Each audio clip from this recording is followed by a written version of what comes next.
नमस्कार। आज हूँ नवेम्बर 12 तारिख बुधवार दिन आपण मानक पई नहीं आसीची आज दिनर केतोटी गुरुत्वपूर्ण खबर से वीडियो को शेष पर्यंत देखंतु। ता सहित आम चैनल को जदि नुआ आसीचंती चैनल को सब्सक्राइब करी पाखरे आसुथबा बेल आइकन को क्लिक करी रखंतु। चलंतु आज दिनर खबर उपरे नजर पकाइबा। प्रथम खबर, विस्फोरण परे लालकिला 3 दिन बंद।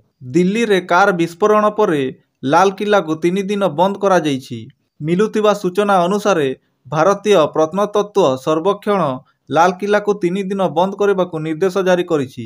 लालकिला निकटरे रैपिड एक्शन फोर्स मुतयन करा जाइछि। लालकिला मेट्रो स्टेशन मध्य बंद रही अनेक रूट मध्य परिवर्तन करा जाइछि। सूचनायोग्य जे गतकाली संध्या प्राय 7टारे एक हुंडाई i20 कार विस्फोरण होइथिला। एथिरे 9 जन मृत्यु होइथिबा बेले 24 जन गुरुतर होई मेडिकल रे भर्ती होइछंती। परवर्ती खबर, दिल्ली विस्फोरण अमित शाहଙ୍କ बड़ बैठक। दिल्ली विस्फोरण घटना गभीर शोक प्रकाश करिसंती गृहमंत्री अमित शाह। विस्फोरण पर स्थिति समीक्षा पई शाहଙ୍କ बासभवन रे एक उच्च स्तरीय समीक्षा बैठक अनुष्ठित होइछि। गृह सचिव गुइंदा निर्देशक NIA DG Delhi police commissioner प्रमुख एही बैठक रे उपस्थित अछंती। एही वर्चुअल रे उपस्थित अछंती जम्मू काश्मीर पुलिस DG। सूचना अनुसार गतकाली संध्या प्राय 7टा समय रे दिल्ली लालकिला निकटस्थ सुभाष मार्ग ट्रैफिक सिग्नल निकट रे एक हुंडाई i20 कार विस्फोरण होइछि। मृत्यु संख्या 10 को वृद्धि पाइछि। एथिरे 24 जन आहत होइथिबा बेले सेमानंको उद्धार करी डाक्तरखाना रे भर्ती करा जाइछि। पुराना दिल्ली रो लालकिला निकट मेट्रो स्टेशन 1 नंबर गेट पाखरे एक कार रे एही भयंकर विस्फोरण घटिथिबा सूचना मिलिछि। विस्फोरणर कारण जणा पड़ी नाही। विस्फोरण परे अन्य 3 कार रे निया लागिथिला। मात्र विस्फोरण जोगु प्राय आखपाख थिबा 20 रु अधिक जानवाहन क्षतिग्रस्त होइछि। पुलिस घटनार तदंत चलाइछि। परवर्ती खबर, बिहार निर्वाचन 4 बूथ रे EVM खराब। बिहार रे द्वितीय पर्याय मतदान चलीछि। एही सकाल बिहार रे द्वितीय पर्याय मतदान चलीछि एवं सकाल 7टारू मतदान आरंभ होइछि।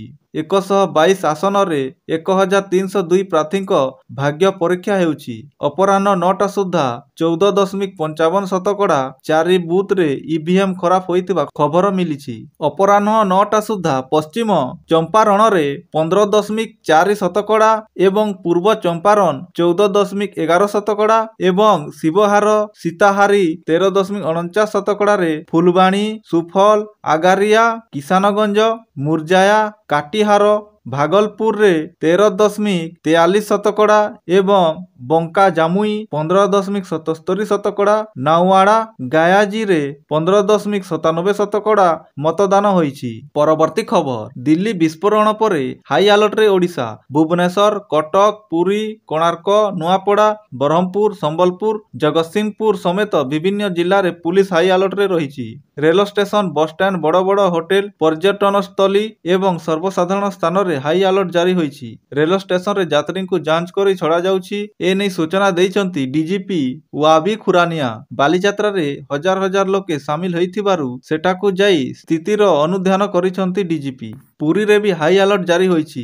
बेलाभूमि, समुद्रकूल ओ बड़ दांड रे हाई अलर्ट जारी करा जाइछि। श्रीमंदिर चतुर्पार्श्व रेलवे स्टेशन, बस स्टैंड रे सुरक्षा बढ़ा जाइछि। पेट्रोलिंग वृद्धि समस्त IIC को सतर्क रहिबाकु निर्देश दिया जाइछि। परवर्ती खबर, ऑपरेशन सिंदूर बदला। लालकिला निकटरे कार विस्फोरण परे आतंकवादी एक पोस्ट भाइरल हेउछि। एथिरे लक्सर ए तोयबा आक्रमण पाई दायी बोली दाबी करिछि। एक सोशल मीडिया पोस्ट रे पाकिस्तानी संगठन लक्सर ए तोयबा भारत रे बोमा विस्फोरण पाई दायी बोली दाबी करिछि। सोशल मीडिया प्लेटफॉर्म टेलीग्राम रे लक्सर ए तोयबा नाम रे एक पोस्ट भाइरल हेउछि। तथापि एहा केते सत्य ताहा जणा पड़ी नाही। पोस्ट रे कुहा जाउछि जे ऑपरेशन सिंदूर रो समय रे एक भारतीय क्षेपणास्त्र POK रो बिलाल मस्जिद उपरे आक्रमण करिथिला।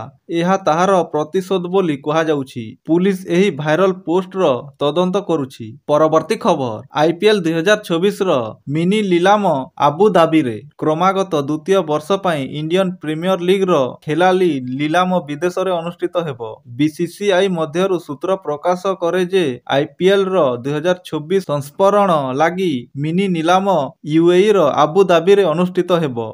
डिसेंबर द्वितीय सप्ताह रे एही लीलाम आयोजन हेबा बोली ଜାଣିବାକୁ ମିଳିଛି। ବିସିସିଆଇ ମଧ୍ୟରୁ ଏହି ସୂତ୍ରରୁ ପ୍ରକାଶ ଯେ ଆଇପିଏଲ୍ 2024 ଖେଳାଳି ନିଲାମ ପାଇଁ ଡିସେମ୍ବର 15-16 ତାରିଖ ବିସିସିଆଇ ଧାର୍ଯ୍ୟ ରଖିଛି। ଗତ ଦୁଇଟି ସଂସ୍କରଣର ଆଇପିଏଲ୍ ଖେଳାଳି ନିଲାମ ୟୁଏଇର ଜୋଧା ଓ ଦୁବାଇ ସହରରେ ଅନୁଷ୍ଠିତ ହୋଇଥିଲା। ଚଳିତ ବର୍ଷର ଆଇପିଏଲ୍ ନିଲାମ ଭାରତରେ କରିବାକୁ ବିଚାର କରାଯାଉଥିଲା, ହେଲେ ୟୁଏଇରେ ଏହାର ଆୟୋଜନ ପରମ୍ପରା ବଜାୟ ରଖିବାକୁ ବିସିସିଆଇ ନିଷ୍ପତ୍ତି ନେଇଛି। ପରବର୍ତ୍ତୀ ଖବର, ଟି-20 ବିଶ୍ୱକପ୍ 2024 ଫାଇନାଲ ହେଲା ଭେନ୍ୟୁ। ମହିଳା କ୍ରିକେଟ ବିଶ୍ୱକପ୍ ଶେଷ ହେବା ପରେ ଏବେ ପରବର୍ତ୍ତୀ ଟୁର୍ଣ୍ଣାମେଣ୍ଟକୁ ନେଇ ପ୍ରସ୍ତୁତି ଆରମ୍ଭ କରିଛି ଆଇସିସି। ଭାରତ ଓ ଶ୍ରୀଲଙ୍କା ଖେଳାଯାଉଥିବା ଏହି ଟୁର୍ଣ୍ଣାମେଣ୍ଟକୁ ସଫଳତାର ସହ ପରିଚାଳନା କରିଥିଲା ଆନ୍ତର୍ଜାତୀୟ କ୍ରିକେଟ ପରିଷଦ। ଏବେ ନଜର ଏହି ବହୁ ପ୍ରତୀକ୍ଷିତ ଟୁର୍ଣ୍ଣାମେଣ୍ଟ ପାଇଁ ସର୍ଟଲିଷ୍ଟ କରିଛି ଆଇସିସି। କ୍ରିକବୁଜ୍ ରିପୋର୍ଟ ମୁତାବକ ଏହି ତାଲିକାରେ ଭାରତର 5ଟି ସହର ସାମିଲ ଥିବାବେଳେ ଶ୍ରୀଲଙ୍କାର 2ଟି ଷ୍ଟାଡିୟମରେ ମ୍ୟାଚ୍ ଖେଳାଯିବା ନେଇ ସ୍ଥିର କରିଛି ଆଇସିସି। ଏଥର ଶ୍ରୀଲଙ୍କା ଓ ଭାରତ ସଂଯୁକ୍ତ ଭାବରେ ଟି-20 ବିଶ୍ୱକପ୍ ଆୟୋଜନ କରିବାର ଦାୟିତ୍ୱ ପାଇଛନ୍ତି। ତେବେ ଟୁର୍ଣ୍ଣାମେଣ୍ଟ ଫାଇନାଲକୁ ନେଇ ଏଯାଏଁ କୌଣସି ଷ୍ଟାଡିୟମ ସ୍ଥିର କରାଯାଇନାହିଁ। ଭାରତରେ ଅହମ୍ମଦାବାଦ, କୋଲକାତା, ମୁମ୍ବାଇ, ଦିଲ୍ଲୀ ଓ ଚେନ୍ନାଇ ଷ୍ଟାଡିୟମରେ ଟି-20 ବିଶ୍ୱକପ୍ ମ୍ୟାଚ୍ ଗୁଡ଼ିକ ଖେଳାଯିବାକୁ ସ୍ଥିର ହୋଇଛି।